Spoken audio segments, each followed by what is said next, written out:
Abra ahí en su lugar el primer libro de los Reyes.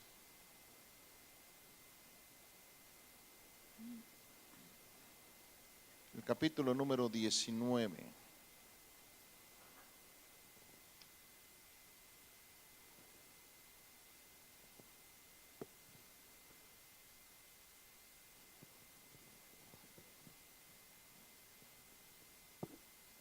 ¿Está listo para recibir la palabra? Gloria a Dios. Capítulo 19. Voy a leer dos versículos para abreviar un poco de tiempo, donde está es la base de la palabra. Está el verso 9 del capítulo 19. Dice en el verso 9: y ahí se metió en una cueva, donde pasó la noche, y vino a él palabra de Jehová, el cual le dijo: ¿qué haces aquí, Elías? Y ahora voy a ir a otro versículo, es el 11. Dice así la escritura: él dijo: sal fuera y ponte en el monte delante de Jehová. Y he aquí Jehová, que pasaba en un grande y poderoso viento que rompía los montes y quebrantaba las peñas delante de Jehová.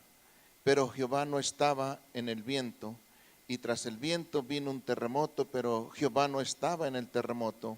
Y tras el terremoto un fuego, pero Jehová no estaba en el fuego. Y tras el fuego un silbo apacible y delicado. Y cuando lo oyó Elías, cubrió su rostro con su manto, y salió y se puso en la puerta de la cueva.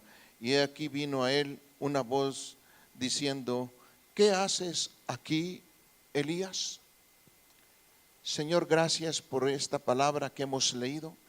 Ahora ministranos a través de ella, y que tu pueblo reunido aquí pueda recibir una bendición a través de esta palabra tuya. Espíritu Santo, tú eres el que tomas el control de este tiempo, que tú eres el que pones palabra en nosotros, el que has operado en nuestra vida para poder entregar esta palabra a este pueblo, Señor. Que en esta hora, Señor, tú seas en todo honrado y glorificado, en el nombre de Jesús. Amén. Por demás es que yo le diga que el tema de este día tiene que ver con dos palabras. La palabra es una pregunta y una orden. Una pregunta y una orden. Cuando nosotros leemos la historia de este gran profeta, porque fue uno de los más grandes profetas, Elías, cuando leemos la historia y todo lo que tuvo que ver en relación a su ministerio, nos daremos cuenta que fue un hombre tremendo de Dios, tremendísimo de Dios. Y yo quiero iniciar también esto con una pregunta: ¿por qué Elías huyó de Jezabel? ¿Por qué Elías se fue al desierto? Bueno, yo creo que si usted ha leído la historia, simple y sencillamente se fue porque tuvo miedo de las amenazas de una mujer llamada Jezabel. Es difícil de comprender que este hombre se enfrentó a 850 profetas en el Monte Carmelo. Además, el pueblo de Israel estaba presente ahí. Y dice la palabra que cuando él los enfrentó, salió vencedor. Más tarde, dice la palabra que él se puso a orar porque había una gran sequía, y Dios lo respaldó y llovió.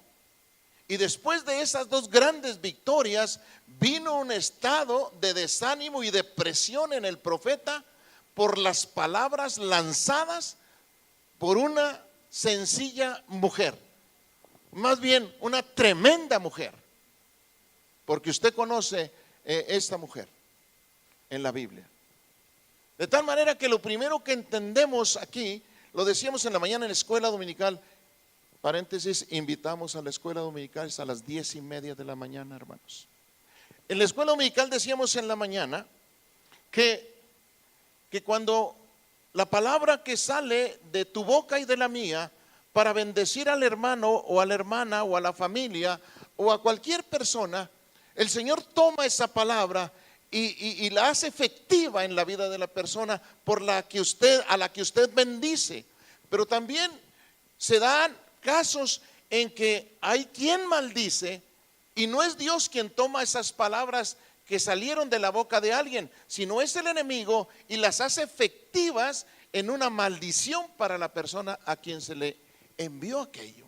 Elías cayó en un estado de desánimo y de depresión y empezó a huir, salió rumbo al desierto, y la huida tuvo que ver con algunas cosas que son muy interesantes.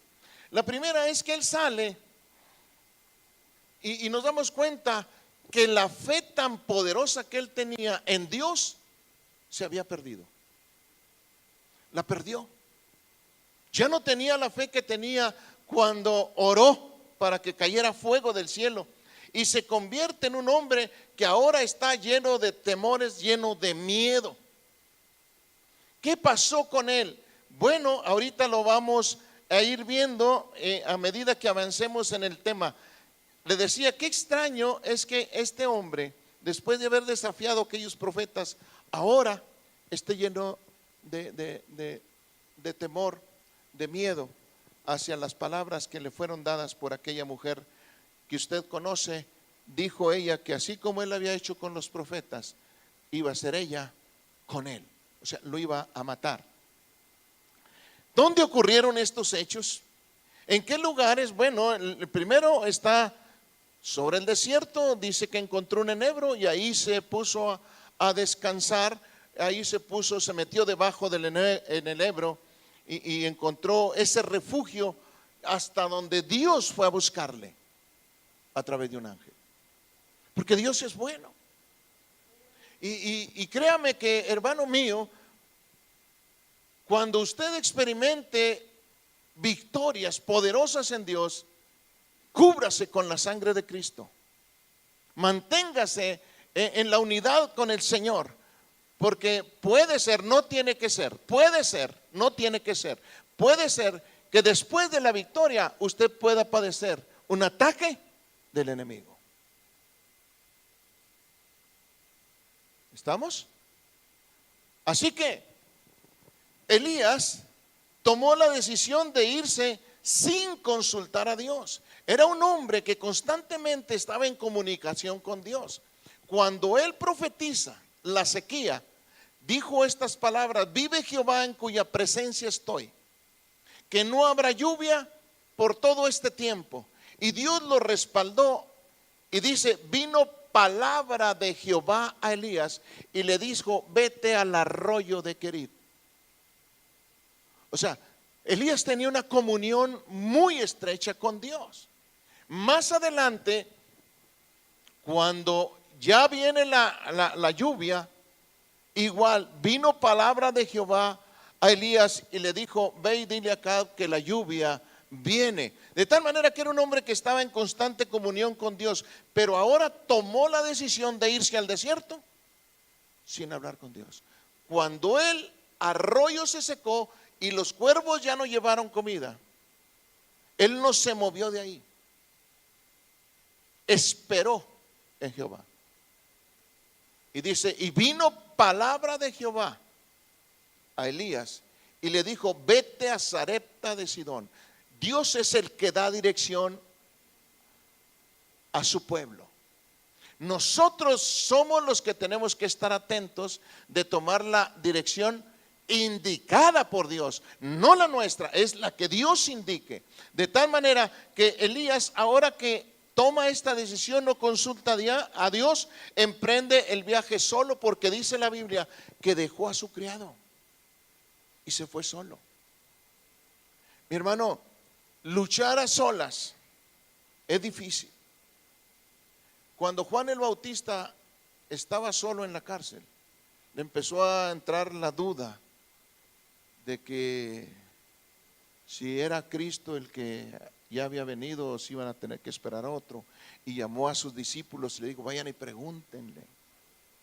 Cuando Elías se fue, se fue solo porque dejó al criado. El criado seguía con él, quería seguir con él, y él le dijo: no te necesito, tú quédate aquí. Si usted lee todo el capítulo 19, ahí va a encontrar esto que le estoy diciendo. No enfrente las luchas solo. Yo sé que usted tiene al Señor en su corazón, y yo sé que usted tiene de parte suya al Espíritu Santo, pero también es necesario que usted tenga un compañero o una compañera de oración, de intercesión, donde pueda usted ministrarse unos a otros. No enfrente las crisis espirituales, emocionales sola o solo. Busque en quién. Acuérdese que Eclesiastés dice que hay del ¿qué? Del solo, que no tiene quien le levante cuando éste caiga. ¿Sí? Hay del solo. No lo haga solo. Elías lo hizo solo y se fue. Ahora, Elías, cuando cae en el enebro, ¿cuál fue su oración? ¿Alguien me quiere decir cuál fue la oración? ¿Cuál es la oración suya cuando usted se acuesta a dormir? Bueno, algunos decimos: en paz me acostaré y asimismo dormiré, porque solo tú, Jehová, me haces vivir confiado. La paz tuya esté sobre mí, cúbrenos con tu X. Pero ¿cuál es su oración? Igual que la de Elías. ¿Cuál fue la de Elías? Quítame la vida, ya no quiero vivir. Ese es un estado de depresión ya muy avanzado, porque cuando ya deseas acabar con esto, es porque algo muy profundo, muy interno, te está lastimando, y es necesario que entiendas que tienes un Dios grande, un Dios poderoso, a quien puedes acudir para decirle a Él qué es lo que está pasando en tu interior. Elías no lo pudo hacer, o no lo quiso hacer, porque él tenía puestos los ojos en sí mismo y en las cosas que habían pasado.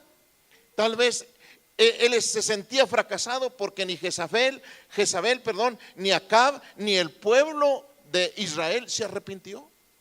O sea, no valió la pena todo lo que él hizo. Probablemente eso le estaba angustiando a él todavía más.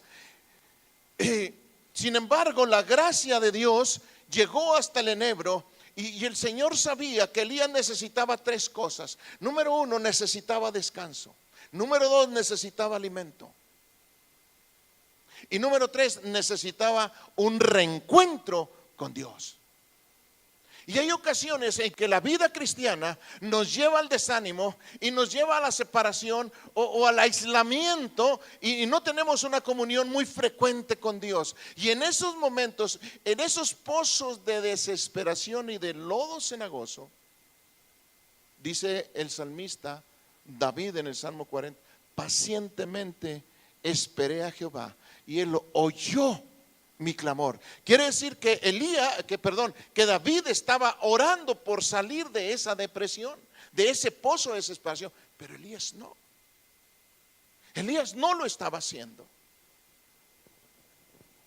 No lo estaba haciendo, de tal manera que Dios sabía que necesitaba descanso, necesitaba alimento y necesitaba un despertamiento espiritual. Y Dios le mandó torta, dos veces le mandó de comer. Pero él sale del enebro y se va a la cueva. Como que no prospera mucho, porque pues te vas del enebro, sales de ahí, pero no vemos ninguna reacción positiva en su vida. Como decirle a Dios: gracias por la torta, gracias por el alimento que me das, gracias por el descanso que pude obtener aquí, y ahora quiero pedirte perdón para seguir el camino. La Biblia no me dice nada de esto. Él volvió a comer porque Dios le volvió a mandar comida, y se ve otra vez camino de 40 días, y llegó hasta Horeb, monte de Dios. ¿Sí? Y es ahí donde surge lo que yo le decía. En el verso 9 dice: y ahí se metió en una cueva donde pasó la noche, y vino a él palabra de Jehová. Oye, como que Dios andaba tras él, como anda detrás de algunos de nosotros, porque él sabe que algunos de nosotros nos hemos empezado a desviar o a descarriar, o él sabe que tenemos alguna necesidad muy especial que no hemos podido llevársela a él y decirle: ayúdame con esto. O traemos adentro de nosotros algo que no hemos podido sanar ahí, y Dios anda detrás de nosotros. Y dice que le dijo y le hizo una pregunta: ¿qué haces aquí, Elías? Y esta pregunta, yo creo que cuando yo estaba preparando estas notas hace algunos días, quiero decirle algo muy hermoso que me pasó aquí. Gracias, el viernes me di cuenta por qué me pasó. El viernes que venimos a la oración, abrí la puerta y abrí la oficina y dejé las cosas que traía y vine por un vaso de agua. Y cuando entré aquí, empecé a sentir una presencia que uno identifica. No fui por el agua, me vine directo aquí y empecé a orar al Señor. Y me di cuenta y le dije: Señor, sé que estás aquí y que quieres hablar conmigo. Y empecé a llorar.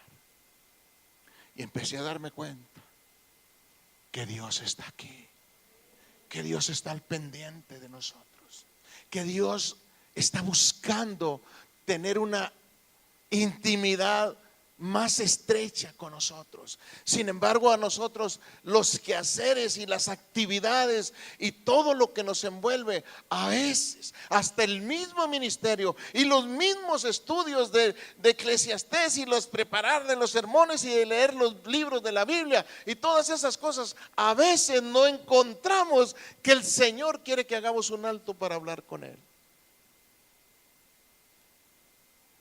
Lo único que sí me di cuenta es que no había donde reposar mis rodillas, y para levantarme ya no había qué hacer. Pero fue un momento como de hora y media, 2 horas, muy hermoso. O sea, Dios te busca, cuando debería ser lo contrario. Nosotros somos los que tenemos que estar buscando a Dios. Buscad a Jehová mientras pueda ser hallado, llamadle de tanto que está cercano. Deje limpio el camino y el pecado, y vuélvase a Jehová, quien es hermoso para perdonar. Amén. Dios fue tras Elías hasta la cueva y le dijo: Elías, ¿qué haces aquí? Y yo le pregunto a usted: ¿qué hace usted aquí? ¿Qué hago yo aquí? Hay respuestas que nosotros tenemos que dar. A veces las preguntas nos confrontan o nos llevan a la reflexión, y entendemos que las preguntas vienen porque Dios quiere desprender de nosotros algo. ¿Qué hace usted aquí? Pues es domingo y vine. No. Yo creo que Dios nos tiene aquí con un propósito. Y es su propósito, no mi propósito, es su propósito.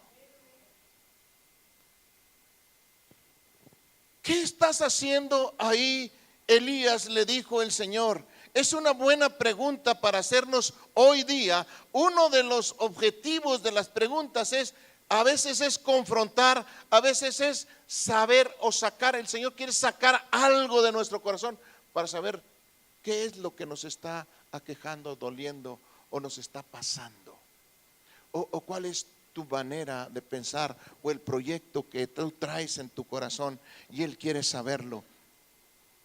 Y cuando nosotros escuchamos esa pregunta: ¿qué estás haciendo aquí? Jesús, una ocasión que venía en una de sus giras con sus discípulos, les hizo una pregunta. Les dijo: ¿quiénes dicen la gente que soy yo? ¿Quiénes dice la gente que soy yo? Y ellos dijeron: pues unos dicen que Juan el Bautista, otros dicen que Jeremías, otros que Elías. Ah, sí, eso dicen ellos. ¿Y ustedes? ¿Ustedes quiénes dicen que soy yo? Y 11 se voltearon a ver. ¿Quién es para ti Jesús? ¿Quién es para ti Jesús?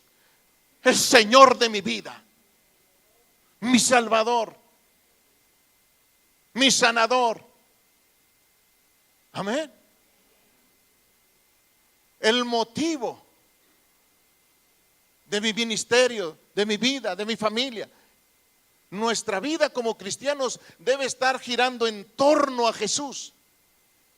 Aunque tengamos otras actividades que realizar y hacer en los trabajos, en lo doméstico, en casa o afuera de la casa o en las empresas, nuestra vida tiene que estar girando en torno a Jesús. Y entonces los 11 se quedan viendo y dicen: ¿tú qué piensas? Y Pedro dijo: Señor, tú eres el Cristo, el Hijo del Dios viviente. Aleluya. Y el Señor Jesús le dice: no te lo reveló ni carne ni sangre, sino mi Padre. La revelación de Jesucristo la tiene el Padre para nosotros. Amén. De tal manera que cuando Él les pregunta o les hace esta pregunta, lo mismo pasó cuando le decía hace un momento acerca de Juan el Bautista. Dice que les mandó a decir a Jesús: ¿eres tú el que habías de venir o esperamos otro? Le dijo a los discípulos: vayan y pregúntenle y díganle: ¿eres tú el que habías de venir o vamos a esperar otro? Le contestó Jesús: ¿si soy o no soy? No. Le dijo: los ojos de los ciegos son abiertos, los cojos están caminando, los leprosos están sanando, y el reino de los cielos se ha acercado. Entonces esa es la respuesta. Todo eso tenía que ver con Cristo. De tal manera que cuando nosotros tenemos al alcance nuestro, hay preguntas como aquellas que hicieron los discípulos también. ¿Por qué nosotros ayunamos? Y los discípulos de Juan ayunaban y los fariseos ayunaban. Dice: ¿y por qué los discípulos de Cristo no? Y así encontrarán cientos y cientos de preguntas. Pero la pregunta clave ahora para Elías es: ¿qué estás haciendo aquí, Elías? ¿Por qué estás en la cueva? O sea, ¿a qué viniste aquí? ¿Qué pretendes al estar aquí?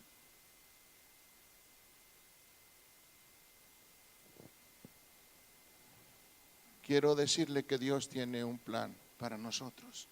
Y hay preguntas en ocasiones que nos confrontan, como aquella a ver, vaya tantito conmigo a Génesis capítulo 3. En el inicio de la creación, todo estaba muy hermoso, todo era maravilloso. La cereza del pastel ya había sido puesta encima, ya se le habían dado instrucciones, ya estaba todo bien. Pero dice que en el 3, verso 8: y oyeron la voz de Jehová Dios que se paseaba en el huerto al aire del día, y el hombre y su mujer se escondieron de la presencia de Jehová Dios, de Jehová Dios entre los árboles del huerto. Mas Jehová Dios llamó al hombre y le dijo: ¿dónde estás tú? Es que oímos tu nombre, oímos que venías, estamos desnudos. Y corrimos y nos cubrimos. Habían pecado. Cuando el pecado llega al hombre o al ser humano, el ser humano trata de esconderse, pero jamás se va a poder esconder. ¿Dónde estás tú?, le dijo el Señor. Y a Job, capítulo 38 del libro de Job, Job, usted sabe, fue el hombre que yo creo que de esta tierra, yo creo que es el hombre que más ha sufrido. Sin embargo, había algo en él que Dios necesitaba tratar con él de una manera muy directa, y Dios lo confrontó, y Job exclamó dos frases que por lo menos ahora recuerdo. Número uno: yo sé que mi Redentor vive. No sabía. Y la otra fue, a ver, ayúdenme, ahorita la recuerdo. Capítulo 38. Entonces respondió, verso 1: entonces respondió Jehová a Job desde un torbellino y le dijo: ¿quién es este que oscurece el consejo con las palabras sin sabiduría? Ahora ciñe como varón tus lomos, yo te preguntaré y tú me contestarás. Aleluya. ¿Dónde estabas tú cuando yo fundaba la tierra? Házmelo saber. Si tienes inteligencia, le dice el Señor. ¿Quién ordenó sus medidas, si lo sabes? ¿O quién extendió sobre ella el cordel? ¿Y sobre qué están fundadas sus bases? ¿O quién puso su piedra angular? Y el capítulo 38 y 39 es una serie de preguntas que después de aquello Job no tiene más que reconocer y decir: de oídas te había oído, mas ahora mis ojos te ven. Job conocía a Dios, era perfecto, recto, todo lo que dice en el capítulo 1, pero no tenía el pleno conocimiento del Dios viviente. Amén. Y con una serie de preguntas Dios saca de su corazón esto, y Job termina diciendo estas palabras: de oídas te había oído, mas ahora mis ojos te ven. De tal manera que la respuesta de Elías muestra, porque él tuvo una respuesta y usted la conoce, y dijo que lo querían matar y que era el único. Pero la respuesta de este hombre encontramos en ella: número uno, un desánimo absoluto; número dos, una autocompasión; y número tres, es un hombre que no ha reconocido que necesita un reencuentro con su Señor. Porque hasta orgulloso es, se cree el único cristiano o el único del pueblo de Dios. Dice: no hay nadie más, todos han oído y todas han hecho. A usted lea ahí la respuesta. Pero Dios le hizo esa pregunta para que, a ver si él reaccionaba. Entonces, las preguntas a veces son para ver si reaccionamos. Oye, pues es que sí necesito hacer algo, porque me estoy dando cuenta que esta semana no agarré la Biblia, o que esta semana no ayuné ni un día, o que esta semana no oré. Entonces el Espíritu Santo me está buscando para ver qué estoy haciendo. El Señor, esa es la pregunta. Pero ahora viene la orden. El Señor le dice: sal fuera. O sea, es tiempo de salir de ese letargo espiritual en el que has caído, de ese pozo de desesperación y de angustia donde estás, de ese estado de desánimo. Es tiempo de salir. Es tiempo de que emprendas un viaje y vuelvas a tener la comunión que antes tenías conmigo.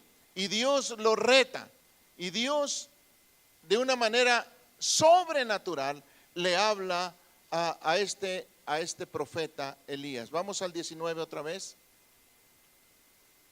del primer libro.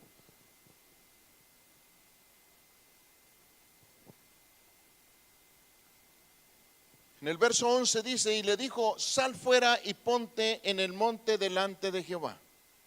Cuando usted vea la palabra monte, acuérdese que el monte es símbolo de adoración a Dios, porque eran los lugares donde se ofrecía a Dios los sacrificios. Fue el lugar donde el sacrificio más grande para la humanidad fue hecho.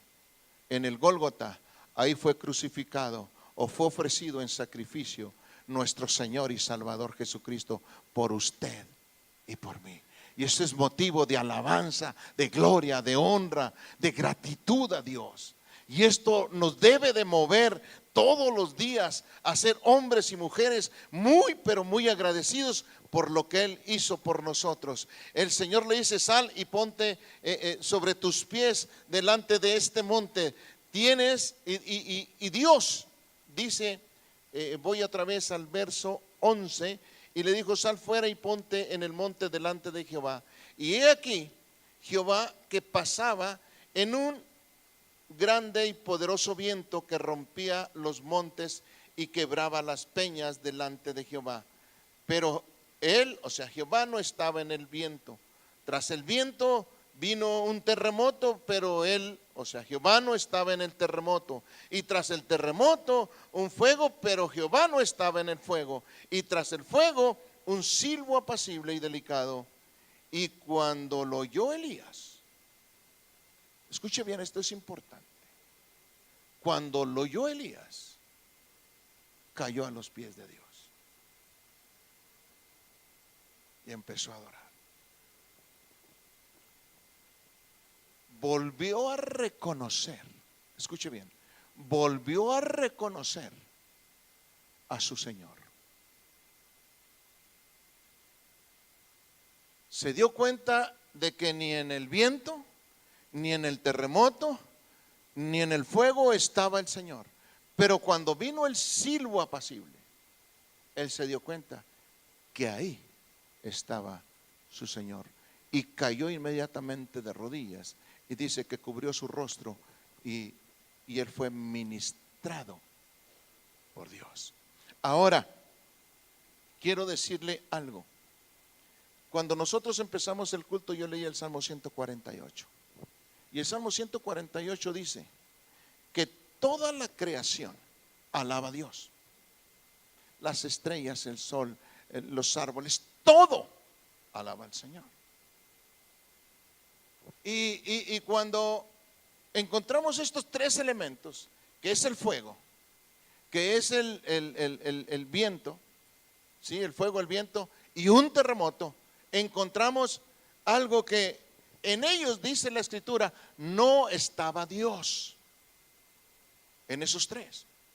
Sin embargo, Dios, a través de la Biblia, nos enseña que en ocasiones Él usó eso mismo para hablar a otros. Amén.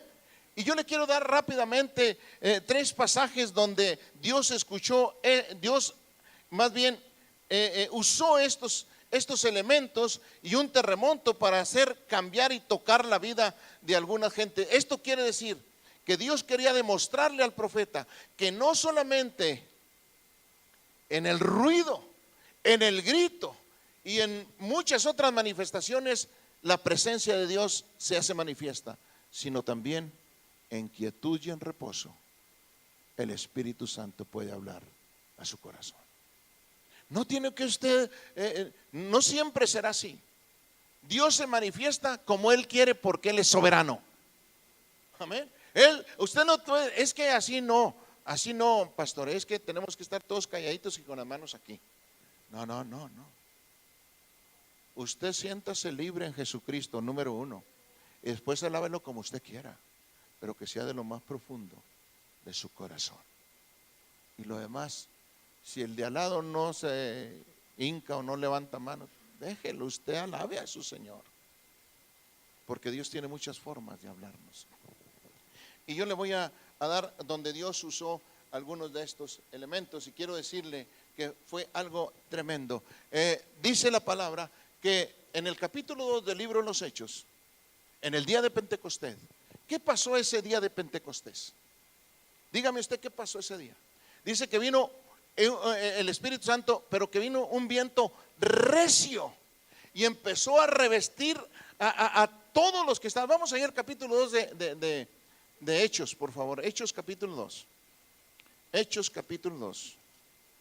Un estruendo también dice, cuando llegó el día de Pentecostés, estaban todos unánimes juntos, y de repente vino del cielo un estruendo, o sea, un estruendo como de un viento recio que soplaba, yo creo como un huracán, el cual llenó toda la casa donde estaban sentados, y se les aparecieron lenguas repartidas como de fuego, asentándose sobre cada uno de ellos, y fueron todos llenos del Espíritu Santo y comenzaron a hablar en otras lenguas según el Espíritu con mayúscula les daba que hablasen. Dios se puede manifestar a través de un viento recio para cambiar la historia, porque la historia fue cambiada ese día. La iglesia fue el nacimiento de la iglesia de los Hechos. Ese día nació la iglesia de los Hechos. Quiero hacerle una pregunta: ¿por qué el Espíritu Santo fue al aposento y no al templo donde lo estaban esperando? Acuérdese que antes, cuando hablamos de los evangelios, dice que Jesús entró a Jerusalén y toda la gente estaba esperando. La fiesta de Pentecostés era una fiesta nacional. Había gente de todas partes. ¿Pero sabe por qué no llegó al templo? Porque ahí no lo estaban esperando. Lo estaban esperando en el aposento. Ahora déjeme decirle algo, hermano. Déjeme decirle algo. Lucas 24. Lucas 24. Mateo, Marcos y Lucas. Luego de repente ya no sé el orden de los evangelios. Ya ando buscando en Marcos cuando debo buscar en Lucas. Lucas 24, 49. Dice, he aquí, son palabras de Jesús, he aquí, yo enviaré la promesa de mi Padre sobre vosotros, pero quedaos vosotros en la ciudad de Jerusalén hasta ¿qué? Hasta que seáis investidos. ¿Sí? ¿Por qué? Por el poder de lo alto. Y esos que estaban en el aposento estaban esperando esta promesa. No me voy a mover de aquí, porque el Señor dijo que no podía iniciar la iglesia y no podía empezar a hacer cosas nuevas mientras yo no tenga o sea revestido o sea ungido por el poder del Espíritu Santo. Y Dios usó ese viento recio para llenar el aposento, llenar la vida de aquellos 120 que estaban ahí, y la iglesia explotó. Ahí empezó la iglesia del libro de los Hechos. Amén. Entonces Dios lo usa de esa manera. Tenían que esperar el momento preciso y no hacer lo que ellos pensaban que debían hacer, sino esperar lo que Dios había dicho que tenían que hacer. Y Dios usó el viento de una manera sobrenatural. Y si usted ha leído y estudiado el libro de los Hechos, se dará cuenta que fue algo tremendo. Esa iglesia seguía en aquellos tiempos, era la iglesia más poderosa que había. Ahora, vamos a Hechos 16. Acuérdese que Dios está usando elementos y la misma naturaleza para hablarle al hombre. Hechos 16.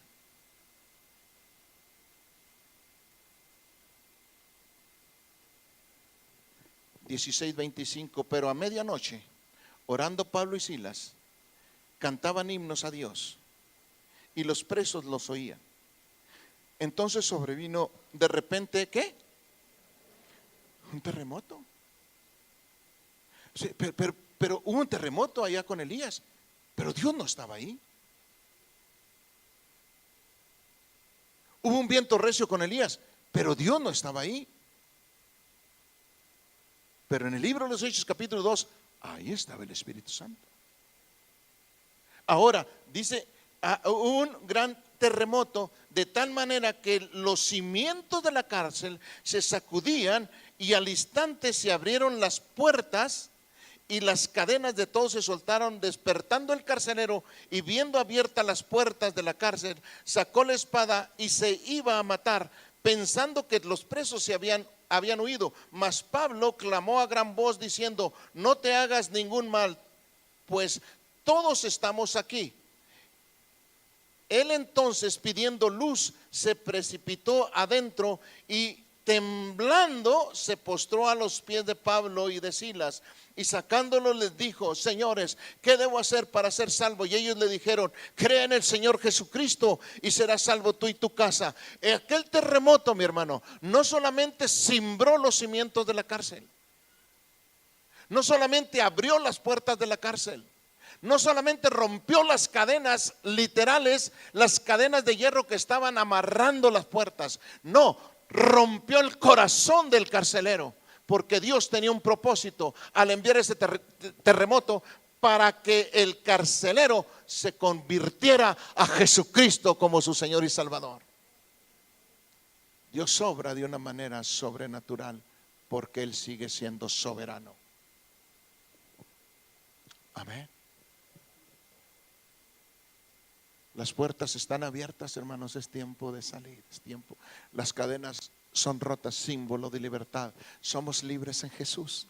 Todos somos libres aquí en Jesús. A ver, levante sus manos y diga: soy libre en Cristo, soy libre en Cristo. Hay una puerta abierta la cual nadie puede cerrar, aleluya. Esa puerta la abrió el Señor para ti, para que tú emprendas lo que ya hace tiempo tenías guardado en tu corazón y no lo has empezado a hacer. Empieza a hacer, vuelve a otra vez a aquello que el Señor te puso en tu corazón para hacer y no lo has hecho.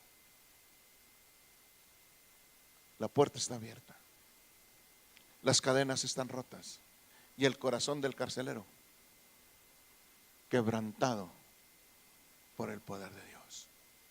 Y por último, el mismo Elías en el monte Carmelo experimentó. Ya es el último pasaje. Ahí está atrásito de Reyes en el 18, creo.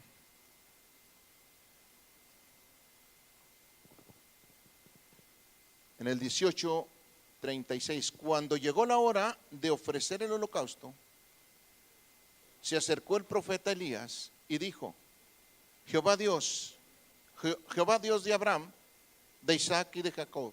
Es primer libro de Reyes, capítulo 18, verso 36. Jehová Dios de Abraham, de Isaac y de Israel, sea hoy manifiesto que tú eres Dios en Israel y que yo soy tu siervo. No tengan miedo de decirle eso. Él es su Dios y usted es su siervo. Y arrójese en fe. Aleluya. Arrójese en fe. Si usted es siervo de Dios, sea manifiesto hoy, le dijo Elías, sea manifiesto hoy que tú eres Dios y que yo soy tu siervo. Que yo soy tu siervo. Dice: y que por mandato tuyo he hecho todas estas cosas. Respóndeme, oh Jehová, respóndeme, para que conozca este pueblo que tú, oh Jehová, eres el Dios y que tú vuelves a ti el corazón de ellos. Entonces cayó ¿qué? Fuego del cielo y consumió el holocausto. Y aquel pueblo incrédulo empezó a decir: Jehová es Dios, Jehová es Dios. Pero estaba muy emocionado porque vio el fuego caer y consumir el buey que estaba ofreciéndose para el sacrificio. Más tarde se volvieron a idolatría y por eso Elías había caído en este desánimo. Quiero decirle que Dios, cuando le dijo a Elías: sal fuera, le está diciendo: lo mejor está por venir. Lo mejor está por venir. Tú estás pensando en morir, estás pensando en dejar las cosas como están ahora, pero yo quiero decirte que hay un porvenir glorioso para ti. Y Dios es un Dios que le da oportunidades a sus hijos, a los profetas, a los evangelistas, a los misioneros, a todos. Y Dios le dio la oportunidad a este hombre y le dijo: regresa por el camino donde te fuiste y te tengo un trabajo. Tienes que ungir a 2 reyes y tienes que ungir un profeta para que se quede en tu lugar. Mi hermano, tú tienes que transmitir el manto a alguien más. Puede ser en tu casa o puede ser en la iglesia. Si Dios te ha dado un ministerio, yo tengo que entregar ese manto a alguien. No me puedo ir de aquí sin antes dejar un legado claro, preciso y ungido en la vida de alguien. Porque si esto no pasa, puede ser que suceda lo que le sucedió a los jueces en su libro, que aquella generación no conocía a Jehová. Tú y yo, o sea, Elías había recibido un manto profético maravilloso, glorioso, pero él no veía que ese manto todavía no estaba él no podía tirarlo a la hora que él quisiera. Y eso es lo que a veces pasa con los ministerios. Los tiramos cuando nosotros creemos que ya no los estamos ejerciendo y que no los podemos hacer. No es el tiempo nuestro el que Dios está esperando, es el de Él. Porque el que se tiene que glorificar es Él, no nosotros. Yo no puedo tirar el manto. Una ocasión yo quise renunciar al ministerio y Él me dijo: dame tus cargas y tú toma las mías. Y yo dije: tú no tienes. Pues sí tengo, la iglesia. Es que a veces queremos tirar el manto, o como los boxeadores, aventar la toalla para que ya no pelees. Elías quería tirar el manto antes de tiempo y Dios no se lo permitió. Le dijo: tengo una tarea para ti. Vas a ungir a Jehú, ¿a quién más? A Asael y a Eliseo por profeta en tu lugar. Y si usted ve la Biblia, Eliseo hizo más milagros que los que Dios le permitió a Elías hacer. Aleluya. Amén. Dios no siempre se manifestará en las grandes multitudes, en las grandes iglesias, en las mega iglesias. En ocasiones Dios se manifiesta en lo más secreto y más íntimo de tu corazón y en un silbo apacible, donde Él quiere hablar en lo secreto contigo para recompensarte en público. Dios le dijo al profeta: tienes una tarea por delante y te voy a decir una cosa. Tú quieres morirte, pero ni siquiera la muerte vas a ver, porque yo te voy a arrebatar en un carro de fuego y te voy a llevar conmigo. Aleluya. ¿O Elías vio muerte? No. Cuando iba subiendo Elías, de repente Eliseo vio que se le cayó algo: el manto. ¿Qué hizo Eliseo? Corrió por el manto, lo tomó, lo dobló. Y él le había dicho antes a Elías: quiero una doble porción de tu espíritu. Y medio así como que incrédulo y no incrédulo, regresó por donde Elías había pasado y había golpeado el Jordán, creo, y había abierto ahí. Y Eliseo se trajo el manto y dijo: le pegaré como le hizo Elías, para ver si realmente me dejó el ministerio. Sorpresa, porque cuando tocó las aguas se abrieron. A veces nosotros queremos dejar las cosas antes de los tiempos de Dios. No, mi hermano, es tiempo de levantarnos, porque las puertas están abiertas, las cadenas están rotas y el viento está soplando a favor de la iglesia, y la iglesia tiene que manifestar su poder, no el de ella, el poder de Jesucristo en la vida de nosotros, porque hay mucha gente que necesita que Jesús llegue a sus corazones, y los únicos que tenemos ese mensaje somos nosotros. No espere el gran acontecimiento. ni las grandes palabras, ni la gran multitud. Dios se puede manifestar con milagros. Fíjense, los milagros del Monte Carmelo, donde participó Elías, fueron grandiosos y maravillosos. Imagínense, 850 profetas ahí alrededor de Elías, viendo cuando Elías está orando y le dice: Señor, no me hagas quedar mal. Y de repente, ¡bum!, viene el fuego y se consume el holocausto. Y los profetas quieren correr y no me dejen ir a ninguno, porque todos van a morir aquí. Fue algo sobrenatural. Los milagros esos fueron maravillosos, pero la obra del Espíritu duradera en la nación de Israel tendría que ser por un silbo apacible con la palabra de Dios. Y quiero decirle que eso está vigente en nuestros días. La palabra sigue siendo viva y eficaz y más cortante que una espada de dos filos, que penetra hasta partir el alma, las coyunturas, los sentimientos, las emociones, los tuétanos. La palabra está vigente, y eso es lo que cambia la vida del hombre. Amén. Póngase de pie, por favor.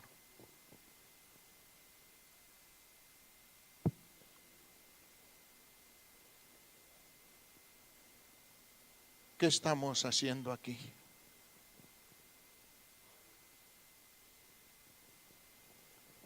¿Será tiempo de salir? Dios lo sabe. Nosotros tenemos que estar en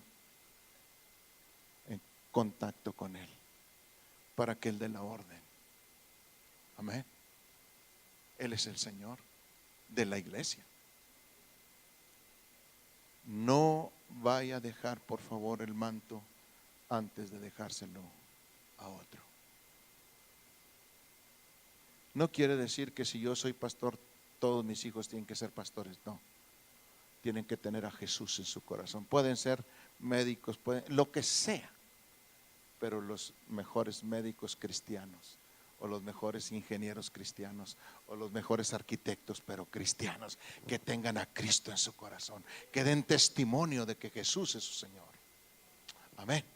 Padre, te damos gracias por la grandeza tuya, Dios, porque tú hablas de una y mil maneras, y tienes a tu disposición la misma naturaleza, Señor.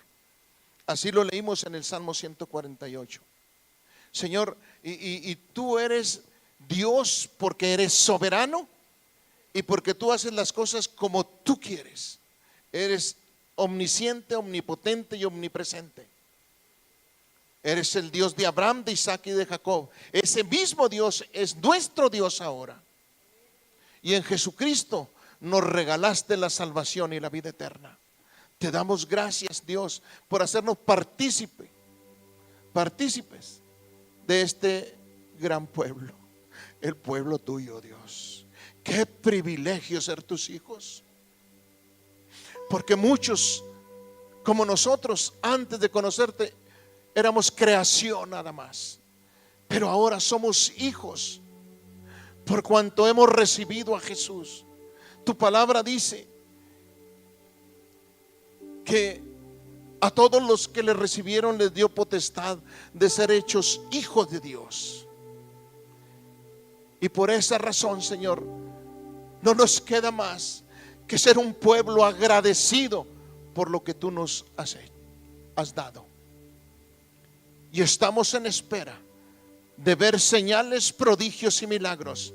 Queremos ver manifestada tu gracia y tu gloria en este lugar, en esta iglesia, con este pueblo, en este liderazgo, en este tiempo, en el tiempo tuyo, Dios.